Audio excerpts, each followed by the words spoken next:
ಮೋಸದಾಟದ ಬೆನ್ನಲ್ಲೇ ಸರಿಗಮಪ ಶೋನಲ್ಲಿ ಹೊಸ ಬದಲಾವಣೆ. ಜನರು ಉಗಿದಿದ್ದೇ ಕಾರಣ ಆಯ್ತಾ? ಜೀ ಕನ್ನಡ ವಾಹಿನಿಯಲ್ಲಿ ಮೂಡಿಬರುವ ಅತಿ ಜನಪ್ರಿಯ ರಿಯಾಲಿಟಿ ಶೋ ಆದ ಸರಿಗಮಪ ರಿಯಾಲಿಟಿ ಶೋ ಸಾಕಷ್ಟು ವಿವಾದಗಳಿಗೆ ಕಾರಣವಾಗಿದೆ.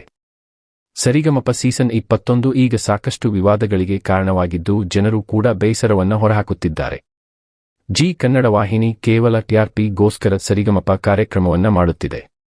ಈ ಕಾರ್ಯಕ್ರಮದಲ್ಲಿ ನಿಜವಾದ ಪ್ರತಿಭೆಗಳಿಗೆ ಯಾವುದೇ ಬೆಲೆ ಇಲ್ಲ ಅಂತ ಜನರು ಆಕ್ರೋಶವನ್ನು ಕೂಡ ಹೊರಹಾಕುತ್ತಿದ್ದಾರೆ.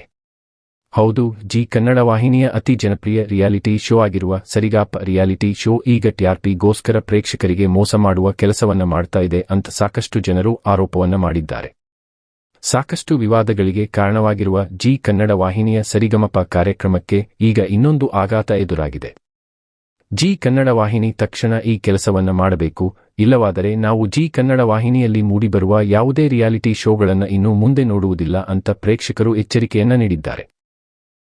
ಹಾಗಾದರೆ ಪ್ರೇಕ್ಷಕರು ಜೀ ಕನ್ನಡ ವಾಹಿನಿಗೆ ನೀಡಿರುವ ಎಚ್ಚರಿಕೆ ಏನು ಅನ್ನೋದರ ಬಗ್ಗೆ ಸಂಪೂರ್ಣ ಮಾಹಿತಿ ನಾವು ನಿಮಗೆ ತಿಳಿಸಿಕೊಡ್ತೀವಿ. ಹೌದು, ಜೀ ಕನ್ನಡ ವಾಹಿನಿಯಲ್ಲಿ ಮೂಡಿಬರುವ ಸರಿಗಮಪ ಕಾರ್ಯಕ್ರಮ ಈಗ ಸಾಕಷ್ಟು ವಿವಾದಗಳಿಗೆ ಕಾರಣವಾಗಿದೆ. ಸರಿಗಮಪ ಕಾರ್ಯಕ್ರಮದ ಜಡ್ಜ್ಗಳು ಕೂಡ ಸುಳ್ಳು ತೀರ್ಪುಗಳನ್ನು ನೀಡಿ ನಿಜವಾದ ಪ್ರತಿಭೆಗಳಿಗೆ ಮೋಸವನ್ನ ಮಾಡ್ತಾ ಇದ್ದಾರೆ.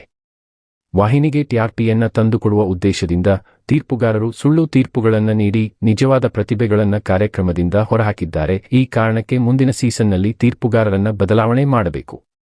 ಸರಿಗಮಪ ವಾಹಿನಿಯ ತೀರ್ಪುಗಾರರಾದ ವಿಜಯ ಪ್ರಕಾಶ್ ಆಗಿರಬಹುದು, ಅರ್ಜುನ್ ಜನ್ಯ ಆಗಿರಬಹುದು ಅಥವಾ ರಾಜೇಶ್ ಕೃಷ್ಣನ್ ಆಗಿರಬಹುದು, ಇವರನ್ನ ಮೊದಲು ಬದಲಾಯಿಸಬೇಕು. ಈ 3 ತೀರ್ಪುಗಾರರು ಆ ಸ್ಥಾನಕ್ಕೆ ಅರ್ಹತೆಯನ್ನ ಪಡೆದುಕೊಂಡಿಲ್ಲ. ಜೀ ಕನ್ನಡ ವಾಹಿನಿ ಸರಿಗಮಪ ಕಾರ್ಯಕ್ರಮದ ತೀರ್ಪುಗಾರರನ್ನ ಬದಲಾಯಿಸಿದರೆ ಮಾತ್ರ ನಾವು ಮುಂದಿನ ದಿನಗಳಲ್ಲಿ ಜೀ ಕನ್ನಡ ವಾಹಿನಿಯಲ್ಲಿ ಮೂಡಿಬರುವ ರಿಯಾಲಿಟಿ ಶೋಗಳನ್ನು ನೋಡುತ್ತೇವೆ, ಇಲ್ಲವಾದರೆ ಯಾವುದೇ ರಿಯಾಲಿಟಿ ಶೋಗಳನ್ನು ನೋಡುವುದಿಲ್ಲ ಅಂತ ಪ್ರೇಕ್ಷಕರು ಎಚ್ಚರಿಕೆಯನ್ನ ನೀಡಿದ್ದಾರೆ. ಸರಿಗಮಪ ಸೀಸನ್ 21ರಲ್ಲಿ ನಿಜವಾಗಿಯೂ ಲಹರಿ ಮಹೇಶ್ ಮತ್ತು ಭೂಮಿಕಾ ಅವರು ಫೈನಲ್ ಪ್ರವೇಶವನ್ನ ಮಾಡಬೇಕಾಗಿತ್ತು. ಆದರೆ ತೀರ್ಪುಗಾರರು ಸುಳ್ಳು ಜಡ್ಜ್ಮೆಂಟ್ ನೀಡಿ ಇಬ್ಬರು ಪ್ರತಿಭೆಗಳನ್ನ ಕಾರ್ಯಕ್ರಮದಿಂದ ಹೊರಹಾಕಿದ್ದಾರೆ. ಅಷ್ಟೇ ಮಾತ್ರವಲ್ಲದೆ ರಾಗ, ತಾಳ ಮತ್ತು ಶರುತಿ ಇಲ್ಲದೆ ಹಾಡುವ ಬಾಳು ಬೆಳಗುಂದಿ ಅವರನ್ನ ಫೈನಲ್ಗೆ ಆಯ್ಕೆ ಮಾಡಿದ್ದಾರೆ. ನೋಡುವುದಿಲ್ಲ ಅಂತ ಪ್ರೇಕ್ಷಕರು ಎಚ್ಚರಿಕೆಯನ್ನ ನೀಡಿದ್ದಾರೆ. ಸರಿಗಮಪ ಸೀಸನ್ 21ರಲ್ಲಿ ನಿಜವಾಗಿಯೂ ಲಹರಿ ಮಹೇಶ್ ಮತ್ತು ಭೂಮಿಕಾ ಅವರು ಫೈನಲ್ ಪ್ರವೇಶವನ್ನ ಮಾಡಬೇಕಾಗಿತ್ತು. ಆದರೆ ತೀರ್ಪುಗಾರರು ಸುಳ್ಳು ಜಡ್ಜ್ಮೆಂಟ್ ನೀಡಿ ಇಬ್ಬರು ಪ್ರತಿಭೆಗಳನ್ನ ಕಾರ್ಯಕ್ರಮದಿಂದ ಹೊರಹಾಕಿದ್ದಾರೆ. ಅಷ್ಟೇ ಮಾತ್ರವಲ್ಲದೆ ರಾಗ, ತಾಳ ಮತ್ತು ಶರುತಿ ಇಲ್ಲದೆ ಹಾಡುವ ಬಾಳು ಬೆಳಗುಂದಿ ಅವರನ್ನ ಫೈನಲ್ಗೆ ಆಯ್ಕೆ ಮಾಡಿದ್ದಾರೆ.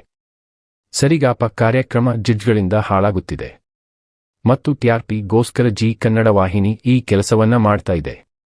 ಮೊದಲು ಸರಿಗಮಪ ಕಾರ್ಯಕ್ರಮದ ಜಡ್ಜ್ಗಳನ್ನ ಬದಲಾಯಿಸಬೇಕು.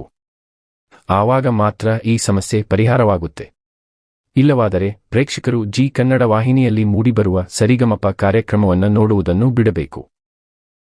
ಸದ್ಯ ಪ್ರೇಕ್ಷಕರು ಜೀ ಕನ್ನಡ ವಾಹಿನಿಗೆ ಎಚ್ಚರಿಕೆಯನ್ನು ನೀಡಿದ್ದು, ಜೀ ಕನ್ನಡ ವಾಹಿನಿ ಮುಂದೆ ಯಾವ ರೀತಿಯಲ್ಲಿ ತೀರ್ಮಾನವನ್ನು ತೆಗೆದುಕೊಳ್ಳುತ್ತದೆ ಅಂತ ಕಾದು ನೋಡಬೇಕಾಗಿದೆ.